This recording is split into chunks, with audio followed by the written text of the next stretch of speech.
రోజు భారత జాతీయ కాంగ్రెస్ 141వ ఆవిర్భావ దినం.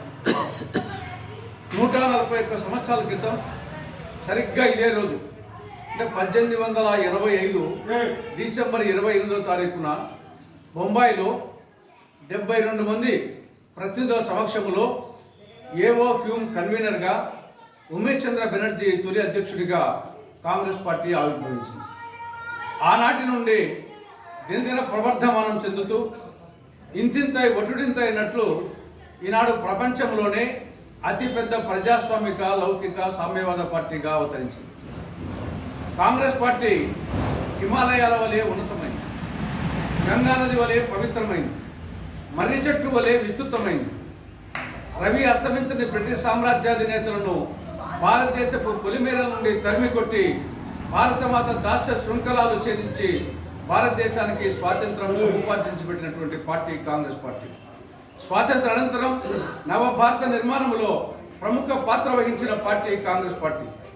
జాతిపిత మహాత్ముడు, శాంతిదూత జవహర్లాల్ నెహ్రూ, విప్లవ నేత నేతాజీ సుభాష్ చంద్రబోస్, ఉక్కు మనిషి సర్దార్ వల్లభాయ్ పటేల్, ఉక్కు మహిళ ఇందిరమ్మ, రైతు బిడ్డ నీలం సంజీవరెడ్డి, త్యాగశీలి సోనియమ్మ లాంటి ప్రపంచ నాయకులు నాయకత్వం వహించిన పార్టీ కాంగ్రెస్ పార్టీ. ఇది దేశభక్తుల పార్టీ, త్యాగశీలుల పార్టీ.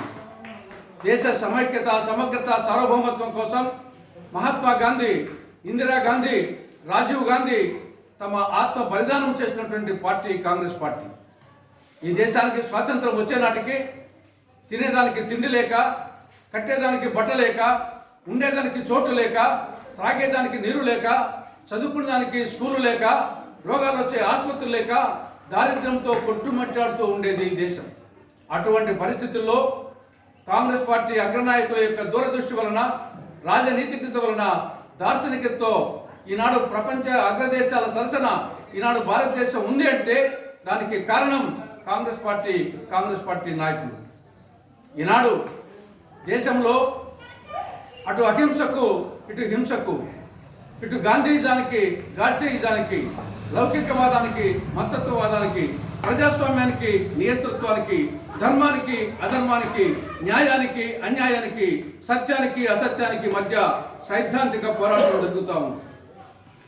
ఇది ఏ స్థాయికి పోయిందంటే చివరికి మోడీ ప్రభుత్వం జాతిపిత మహాత్మా గాంధీ పేరును కూడా ఈ దేశంలో వినిపించకూడదు, కనిపించకూడదు అనే స్థాయికి పోయింది.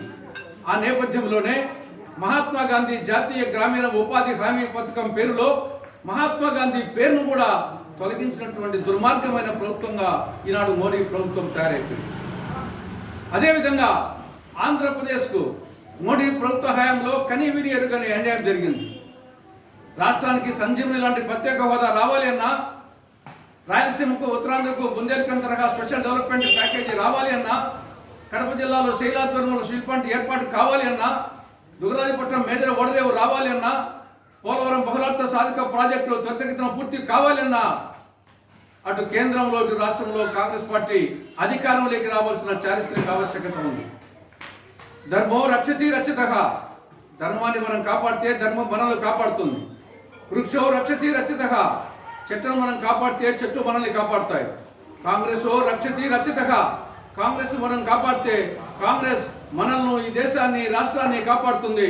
కాబట్టి ఈ కోణంలో ఆలోచించి కాంగ్రెస్ శ్రేణులు, ఆంధ్రులు, భారతమాత ముద్దుబిడ్డలందరూ అటు కేంద్రంలో, రాష్ట్రంలో కాంగ్రెస్ పార్టీ అధికారంలోకి వచ్చేదానికి అంకితం, పునరంకితం కావాలని ఈ యొక్క ఆవిర్భావ దినోత్సవం సందర్భంగా కాంగ్రెస్ పార్టీ విజ్ఞప్తి చేస్తా ఉంది.